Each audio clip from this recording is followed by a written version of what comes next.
You don't wake up so much as you are thrown into consciousness. One moment, there is nothing, a void. The next, there is cold, a deep, penetrating cold that seems to emanate from the very stone beneath you. It's a damp, miserable chill that has nothing to do with the weather and everything to do with the marrow of your bones.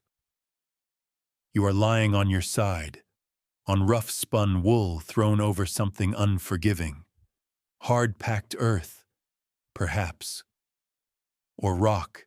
Your first attempt at a deep breath is a failure.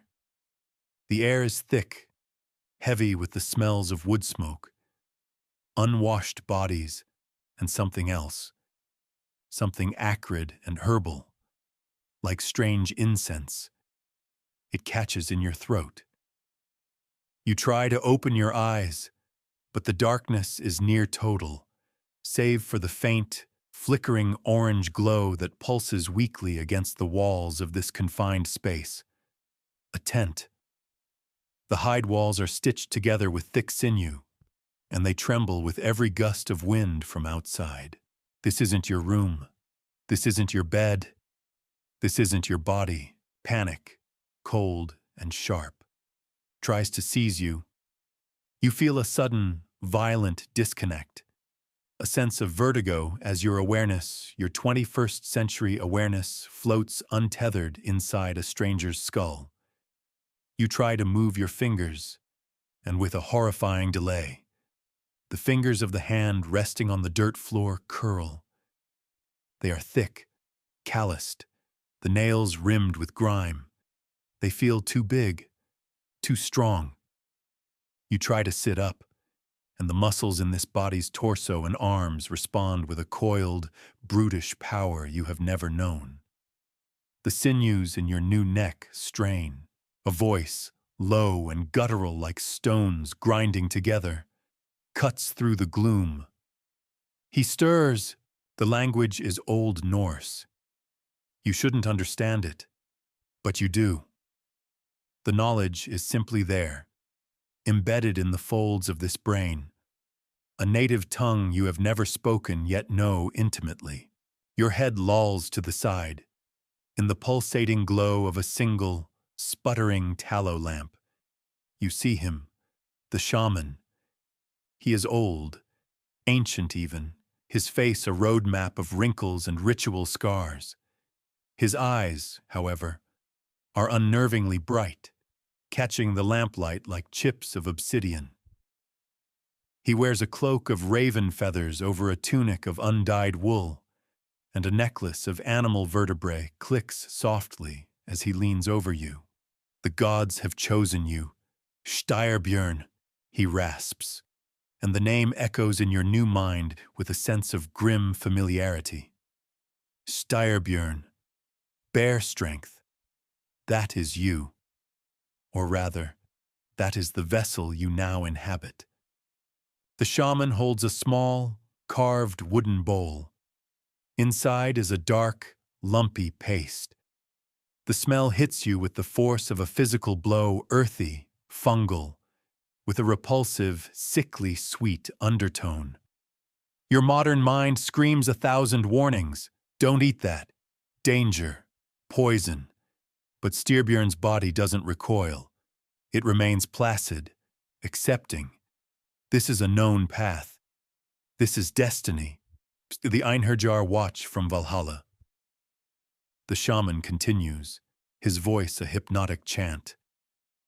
Odin asks for a gift of fury, a gift of man become beast. You will be his avatar, his wolf on the battlefield, his bear at the shield gate. He dips 2 fingers into the paste.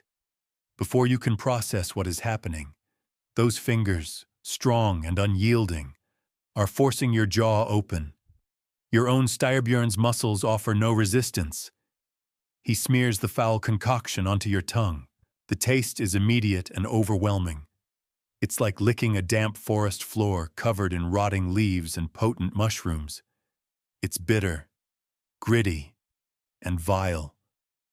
Your modern self gags, a wave of nausea rising from your stomach. You want to spit it out, to vomit. But the shaman holds your head fast. "Swallow," he commands, his obsidian eyes boring into yours. "Accept the gift of the Úlfhéðnar." A horrifying sense of inevitability settles over you. The body you are in obeys. With a thick, difficult gulp, you swallow the paste. For a moment, nothing happens. There is only the shaman's heavy breathing and the foul aftertaste coating your mouth. Then, the change begins. It starts not as a hallucination, but as a shift in your internal reality. The cold in your bones is suddenly replaced by a creeping, electric warmth. It starts in your stomach and spreads outwards, a tingling fire racing along your veins. Your hearing sharpens. You can hear the individual crackles of the lamp flame. You can hear the whisper of the wind as it finds a loose stitch in the tent wall. You can hear the frantic, panicked drumming of what you realize is your own heart. No, not your heart. Styrbjörn's heart. It hammers against his ribs. A war drum calling to arms. The edges of the shaman's face begin to soften and warp. The flickering lamplight stretches, painting long, dancing shadows that seem to take on lives of their own. They writhe like serpents on the hide walls. The shaman's voice echoes, as if coming from the bottom of a deep well. "The beast awakens," he murmurs, his form seeming to dissolve into the pulsating darkness. Let the world of men fall away. There is only rage. There is only the hunt. Your consciousness is a flickering candle in a rising hurricane. You are losing your grip. The intricate thoughts, the fears, the identity of your modern life are being shredded and swept away by a primal, rising tide. You are no longer a person in a body. You are becoming the body. And the body craves violence. The ritual is complete. The gift has been given. And you, the ghost in the machine, can do nothing but watch as the beast inside you opens its eyes. The shaman is gone. The tent flap is thrown aside, and the world explodes into a cacophony of noise and sensation. The night air, no. It's the gray, pre-dawn chill hits your bare chest like a fist. You are being hauled to your feet by two warriors, their hands gripping your arms with brutal strength. You register this fact distantly, a footnote in the storm raging within you. The cold doesn't matter. The only thing that matters is the fire in your blood and the thunder in your ears, the sounds. They are overwhelming. A deep, resonant blast from a gjallarhorn cuts through the air. A sound so profound it vibrates in your teeth and bones. It is answered by the rhythmic, deafening pound, pound, pound of 100 axe butts and sword pommels hammering against the insides of wooden shields. It's the heartbeat of the army, a promise of violence. Men are shouting, screaming war cries, their voices blending into a single, terrifying roar. You are being shoved forward, into the ranks. You see them now, the other chosen, a dozen of you. Some wear wolf pelts slung over their shoulders, others bare hides. Their eyes are just like yours, wide, unfocused, pupils dilated to black pools. They are lost, just as you are. Their teeth are bared in silent snarls. Your 21st century mind is screaming. This is insane. This is a death cult. Get out, run, but your legs don't obey. Styrbjörn's feet, bare and broad, plant themselves firmly in the frozen mud. You feel an ecstatic sense of belonging. This is not a mob. This is a brotherhood of annihilation. These are the Úlfhéðnar, the wolf warriors. Your pack, a warrior, his face a mask of scars and a braided beard, shoves a shield into your hands. It's a round shield. Wooden planks bound with a rim of iron. It feels impossibly light. He says nothing, just gives you a grim nod of acknowledgement. He fears you. He respects you. He is glad you are on his side. You see the fear in the eyes of the other warriors as you and your brothers are moved to the front line. You are the tip of the spear, the shock troops, the berserkers. The fire inside you is building to an inferno. The world is a smear of gray sky, gray sea, and the dark, menacing line of Saxon shields waiting across the muddy flats. The rhythmic pounding of your allies' shields is a siren song, pulling you deeper into the trance. Your rational mind tries to analyze, to process. You see the Saxon formation a shield wall, solid, bristling with spear points, a meat grinder, a suicide charge. But Styrbjörn does not know strategy. He knows only rage. Your breath comes in ragged, steaming pants. A low growl rumbles in your chest, an animal sound you have no control over. The man next to you, a giant of a man draped in the skin of a brown bear, begins to tremble, his entire body convulsing with suppressed energy. He is not afraid. He is eager. The pressure in your skull is immense. It feels as if your very soul is being compressed to make room for this other, older thing. This beast. You need a release, an outlet. The rage needs a target. Without conscious thought, you lift the shield to your face. Your jaw unhinges, wider than you thought possible. The modern you watches in abject horror as you sink your teeth, Styrbjörn's teeth, into the iron-bound rim of the shield. The sensation is a shock that electrifies your entire being. The bitter, metallic taste of cold iron floods your mouth. The vibration of your own teeth grinding against the metal travels up your jaw and into your skull, shaking loose the last vestiges of your control. The pain is exquisite. It is a focal point for the madness. You bite down harder, a guttural snarl ripping from your throat. Wood splinters, iron groans. The world narrows to a single point of focus, the enemy line. You see them now, not as men, but as prey. Their shields are not a wall. They are a barrier to the hunt. Their spears are not weapons. They are thorns to be ignored. The horn blows one last time, a final piercing shriek that shatters the tension, and then silence. A heartbeat of absolute stillness before the storm. It is not a commander's shout that signals the charge.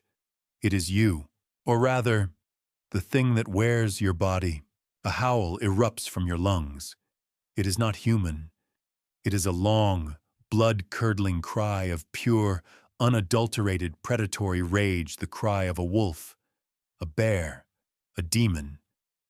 It is a sound of utter madness, and it breaks the spell of discipline on the battlefield.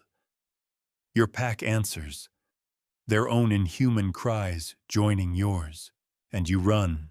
Your modern mind is a helpless passenger, screaming in a silent cage of bone. It sees the folly. It calculates the odds. It feels the terror of running towards a wall of sharpened steel.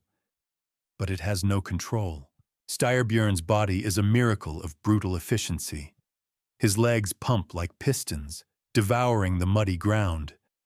The cold air is a balm to his burning skin. He holds the shield, not for defense, but as a wedge.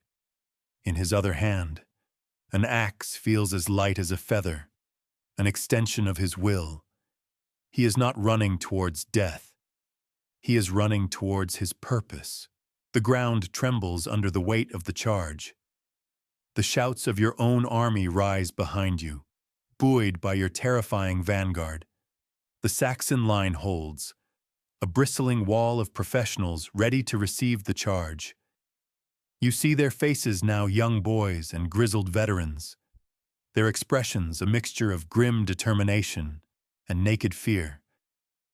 They see you coming.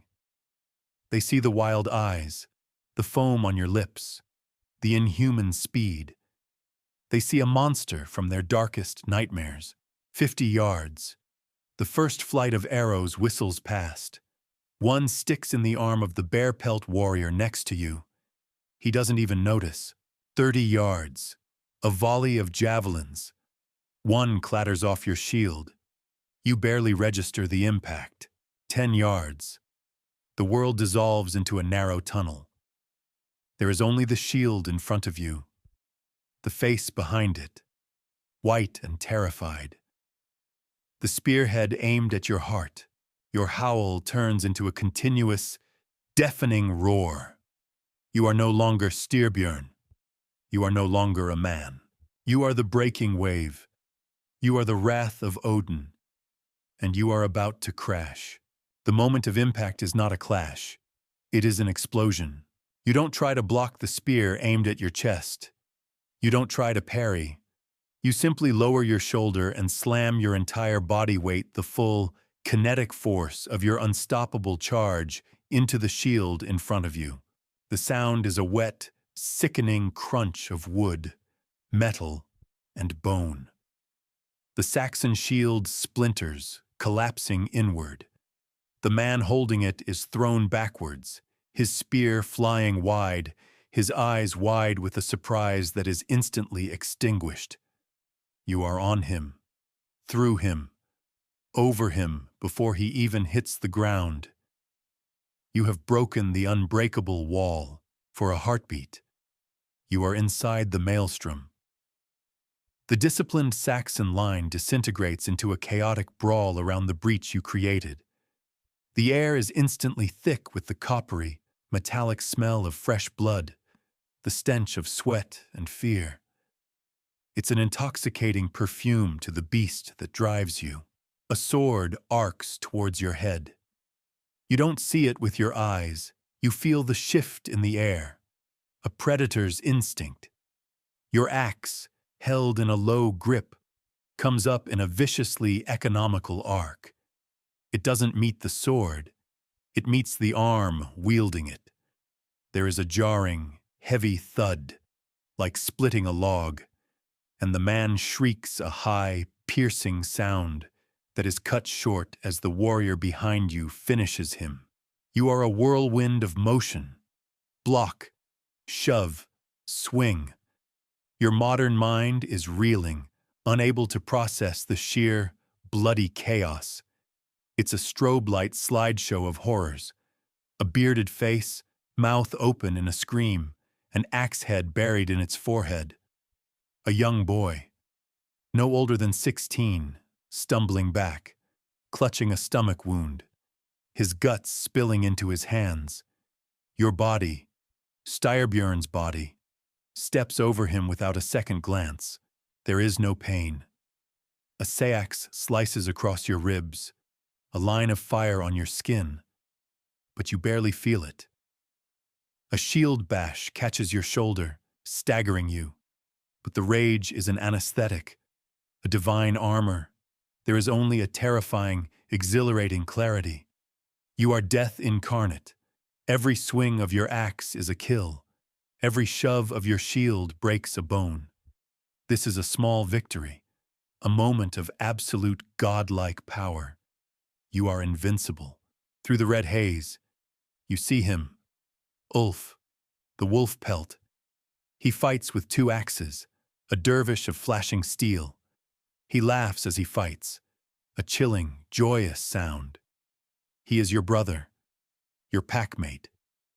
You have trained together, eaten together, taken the shaman's gift together. You fight back to back, a bastion of pure destruction in the heart of the enemy. The Saxons give ground, their discipline shattered by the sheer ferocity of your onslaught. They are soldiers. You are nightmares made flesh. Then you see it happen. Ulf, in his ecstatic fury, overextends. He buries his axe deep into a Saxon's helmet, but the blade sticks. For a fraction of a second, he is defenseless, struggling to pull it free.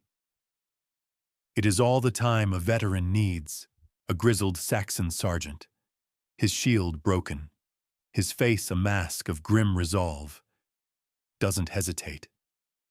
He drops his own useless shield and puts his full weight behind a short, powerful spear thrust. It's not a heroic blow. It's a butcher's work.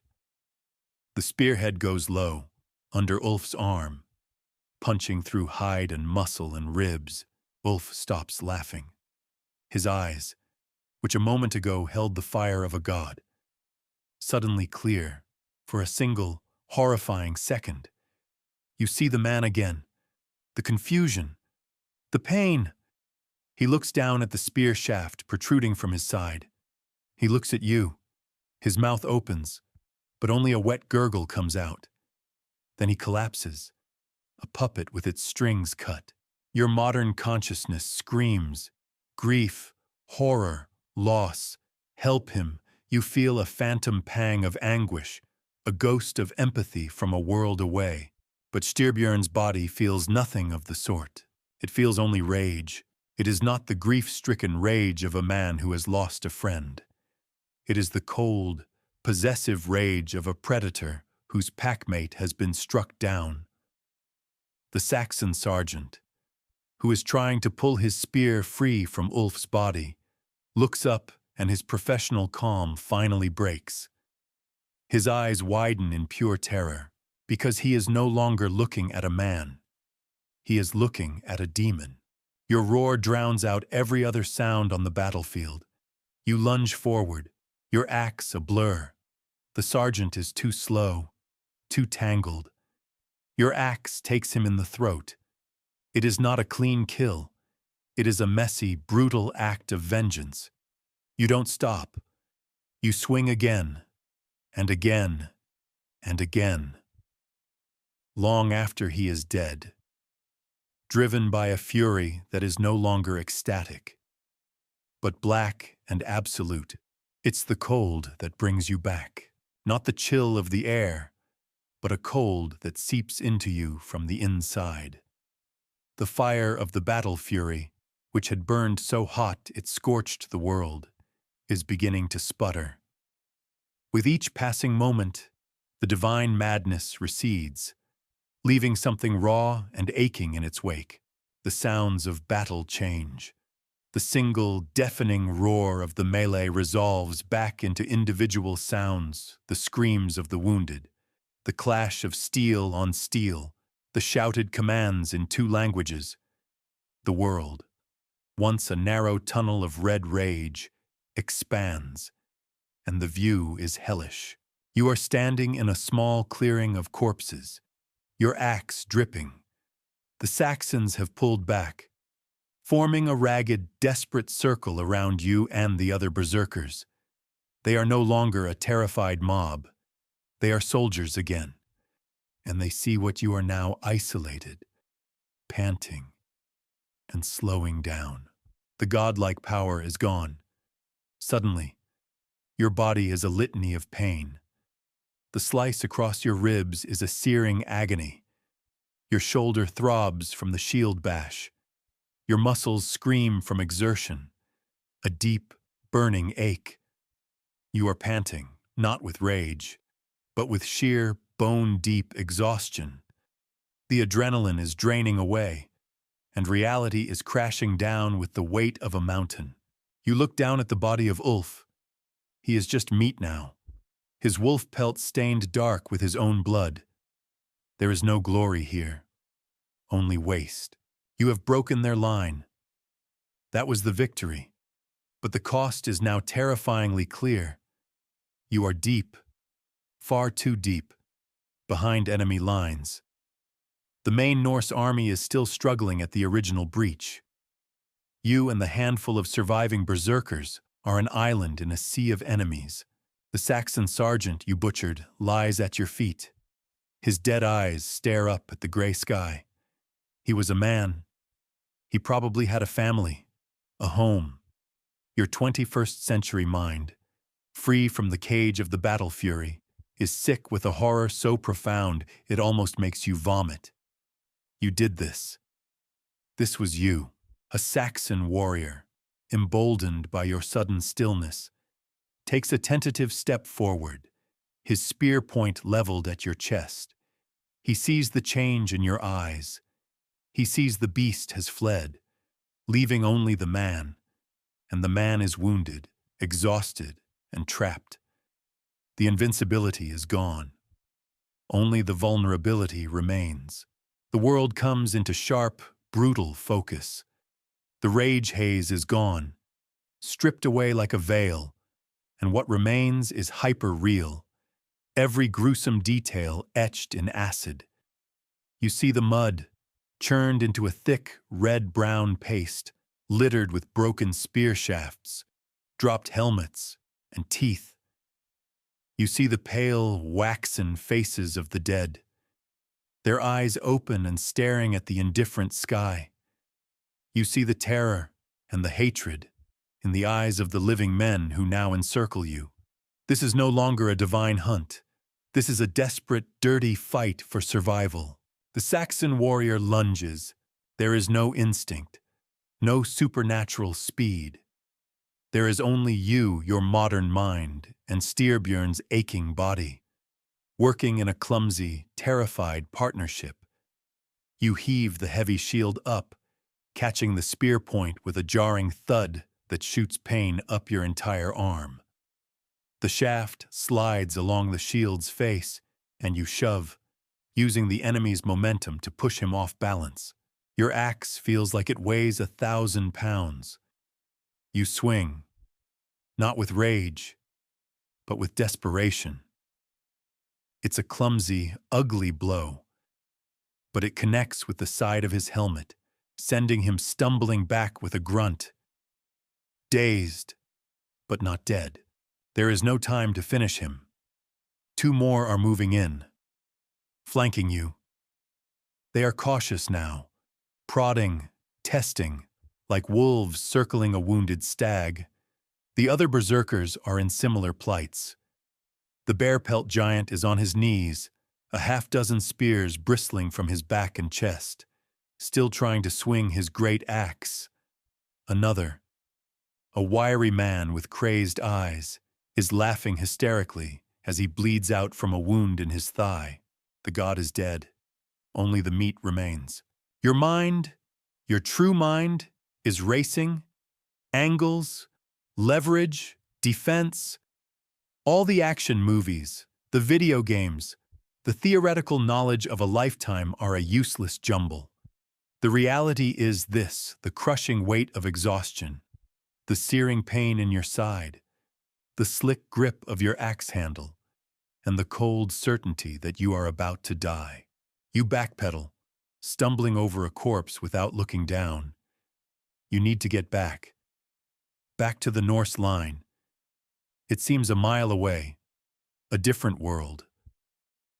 Between you and it lies a sea of enemy shields. This is the price of your power. The butcher's bill for the red maelstrom. Every life you took in your ecstatic fury now has a cost in pain and exhaustion. Your body is failing. Your vision tunnels, not with rage, but with the encroaching gray of blood loss. Till os, till os. The shout comes from your right. It's the scar-faced Jarl who gave you your shield. He and a handful of huskarls, his personal guard, have fought their way to you.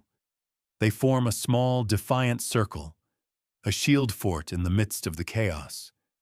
You stumble into it, your back slamming against another warrior's. The feeling of a friendly shield against yours, a momentary reprieve.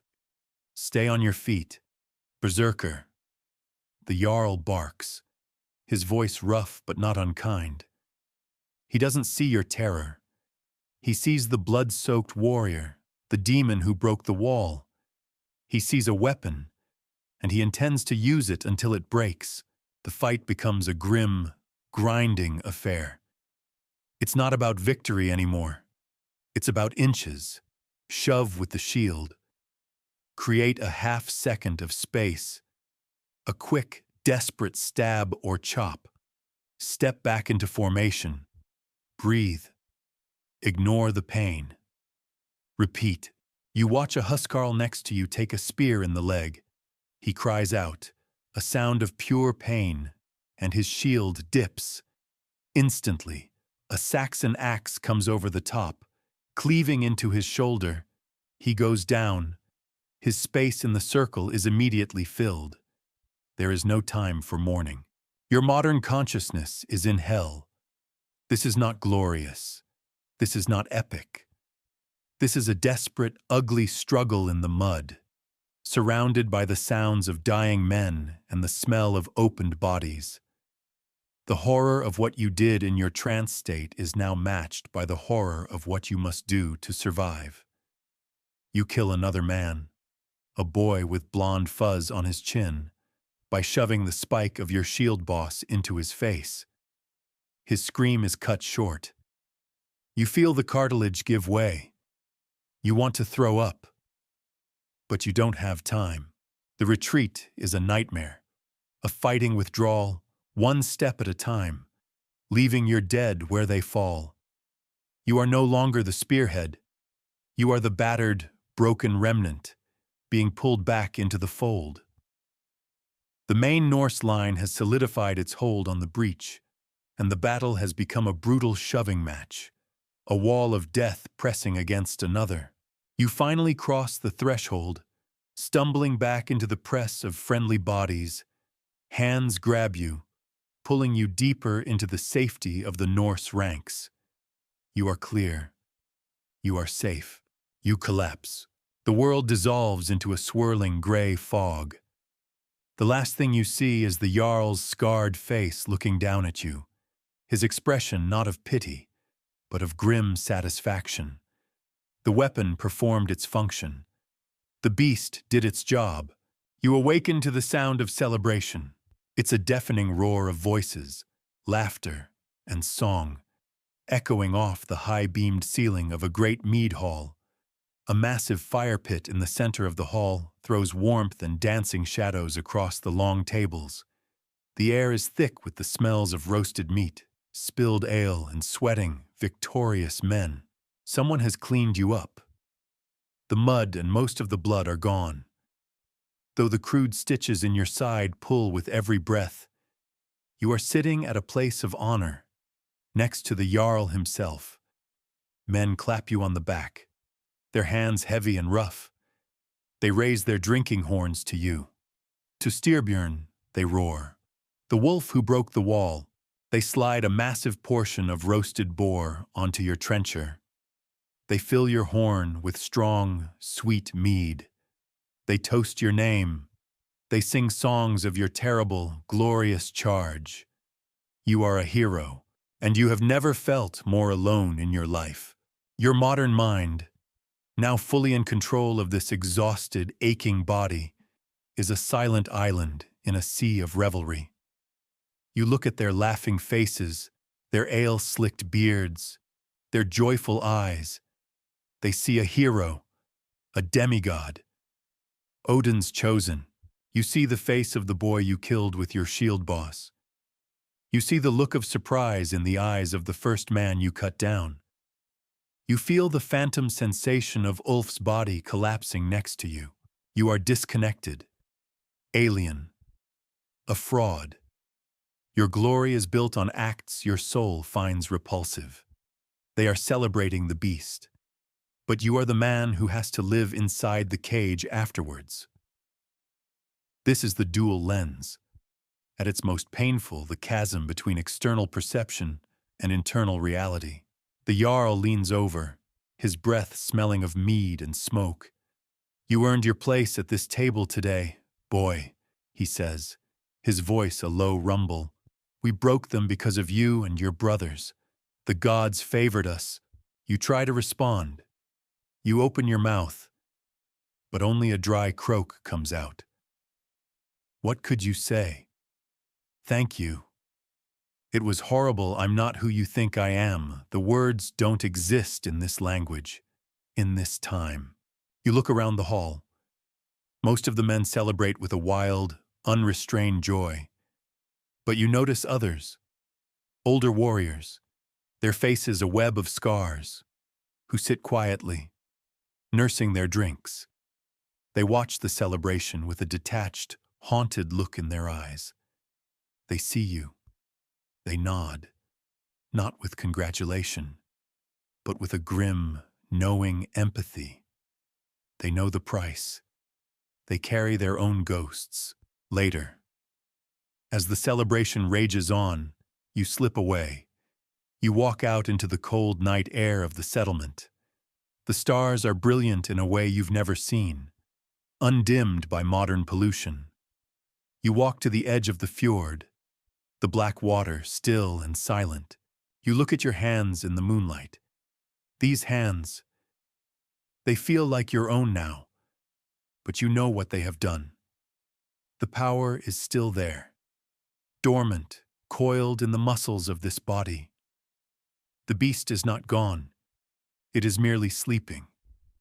And you know, with a certainty that chills you to the core, that it will be called upon again. You are revered, but you are also feared. The children of the settlement give you a wide berth. The women look at you with a mixture of awe and apprehension. You are a tool, a weapon to be unleashed. But a weapon is not a man. You are trapped. Trapped in the body of Styrbjörn. Trapped in this brutal, violent age. Trapped with the echoing memory of the howl that was not your own, but which you can never, ever forget. The glory is a cage. The honor is a brand.